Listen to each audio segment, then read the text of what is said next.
അഭിനപ്പോൾ അതാണ് എന്ന് പറഞ്ഞാൽ ROCയുടെ ഇപ്പോൾ വരുന്ന റിപ്പോർട്ടാണ്. ROC എന്ന് പറഞ്ഞ ഏതെങ്കിലും ഒരു രാഷ്ട്രീയ പാർട്ടിയുടെ സംഘടന ഒരു ഒരു ഒരു പൊളിറ്റിക്കൽ ഓർഗനാണ് എന്ന് ഞാൻ വിശ്വസിക്കുന്നില്ല.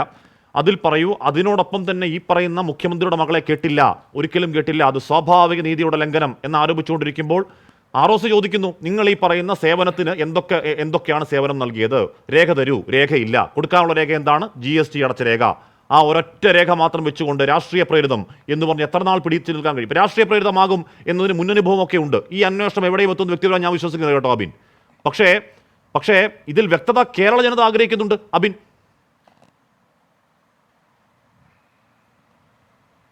അതായത് ശ്രീ ഹാഷ്മി, ഇപ്പോൾ CPM-ന്റെ പ്രതിനിധി ഇവിടെ ഇത്രമാത്രം വികാരഭരിതനാവേണ്ട യാതൊരു സാഹചര്യവുമില്ല. ഇപ്പോൾ കാരണം എന്താ? ഇപ്പോൾ എക്സാലോജിക് കമ്പനി, ആ കമ്പനി മുഖ്യമന്ത്രിയുടെ മകളുടെയാണ്, നമുക്കറിയാം. ഈ കമ്പനിയെക്കുറിച്ച് ഇത്ര നാൾ, ഇപ്പോൾ കഴിഞ്ഞ ഒരു 6 മാസത്തിന് മുകളിലായി IT സെറ്റിൽമെൻറ്റ് ബോർഡ് റിപ്പോർട്ട് വന്നതിന് ശേഷവും അല്ലാതെയും വിവിധ തരത്തിലുള്ള ആരോപണങ്ങൾ നിലനിൽക്കുകയാണ്. ഈ കമ്പനിയുടെ ഏതെങ്കിലും ഒരു പ്രതിനിധി ഇതേവരെ ഏതെങ്കിലും ഒരു മാധ്യമത്തിൻ്റെ മുമ്പിൽ വന്ന് ഈ സേവനങ്ങളാണ് ഞങ്ങൾ CMRL-ന് കൊടുത്തത് എന്ന് പറഞ്ഞിട്ടുണ്ടോ? വേണ്ട, പത്രക്കുറിപ്പ് യഥാർത്ഥ പ്രശ്നം അതാണ്. ഒരു വാർത്താക്കുറിപ്പ് മതി. എക്സാലോജിക് കമ്പനിയുടെ ഒരു വാർത്താക്കുറിപ്പ് മതി. ഈ പറയുന്ന കാര്യങ്ങൾക്ക് അസംബന്ധം ഒറ്റ ഒരു വാർത്താക്കുറിപ്പ് അതെങ്കിലും മതി എന്നത് മാത്രം. അത് മാത്രമല്ല ഹാഷ്മി, ഈ പത്രക്കുറിപ്പ് ഇറക്കാത്തതിന് പുറമെ CPM-ന്റെ നേതാക്കന്മാർ ദിനം പ്രതി ആവേശത്തോടുകൂടി ഇറങ്ങുകയാണ്. എന്തിനു വേണ്ടിയിട്ടാ?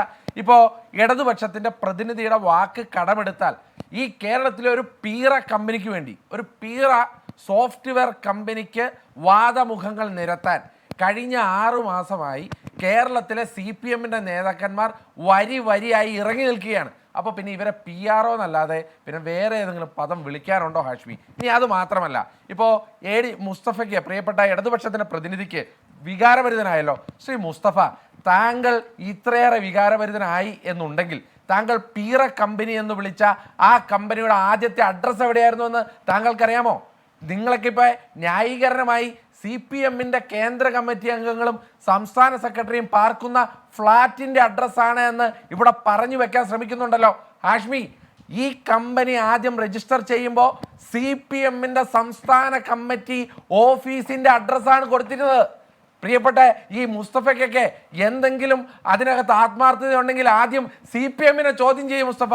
CPM-ന്റെ സംസ്ഥാന സെക്രട്ടറിയുടെ മകള് ഒരു വട്ട കമ്പനി, ഒരു കറക്ക് കമ്പനി, താങ്കളുടെ ഭാഷയിൽ ഒരു പീറ കമ്പനി തുടങ്ങിയിട്ട് ആ പീറ കമ്പനിക്ക് നിങ്ങളൊക്കെ വെയിലും മഴയും കൊണ്ട് നിങ്ങളുടെ ചോരയും നീരുമാക്കിയ AKG സെന്ററിന്റെ അഡ്രസ്സ് കൊടുത്ത് അവിടെ അഴിമതിയും സ്വജനപക്ഷപാതവും കാണിച്ചിട്ട് ആ പാർട്ടിയിൽ ഉള്ളിൽ ചോദ്യം ചെയ്യാനാവാതെ ഈ ചാനലിന് മുമ്പിൽ വന്ന് വികാരഭരിതനായിട്ട് വല്ല കാര്യവുമുണ്ടോ? ഇനി അത് മാത്രമല്ല, ഇവിടെ എത്ര കാലമായി നമ്മൾ ചോദിക്കുന്നു, ഒരൊറ്റ ചോദ്യമല്ലേ ഉള്ളൂ ഹാഷ്മി.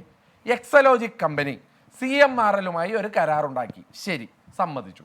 ആ കരാറിൽ എന്ത് സേവനമാണ് കൊടുത്തത്? നമ്മുടെ ചോദ്യമേ ഇതേ ഉള്ളൂ.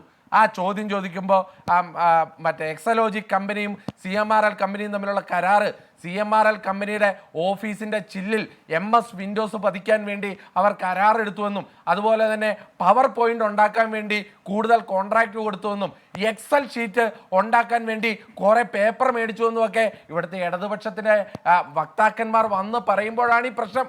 അല്ലെങ്കിൽ ഈ കമ്പനിയുടെ ഉടമസ്ഥർ പറയട്ടെ എന്താണ് ഇവർ CMRL-ന് കൊടുത്ത സേവനം. അപ്പോൾ ആ സേവനം കൊടുക്കുമ്പോൾ തന്നെ വേറെ ഒരു പ്രശ്നമുണ്ട്, കോൺഫ്ലിക്റ്റ് ഓഫ് ഇൻട്രസ്റ്റ് വരുന്നുണ്ട്. കാരണം എന്താ? KICDCക്ക് കൂടി ഓഹരിയുള്ള CMRL-ൽ എങ്ങനെ മുഖ്യമന്ത്രിയുടെ മകൾക്ക് ഒരു കരാർ ഉണ്ടാക്കാൻ സാധിച്ചു എന്നുള്ളത് ആ വിഷയമാണ്. ശരി,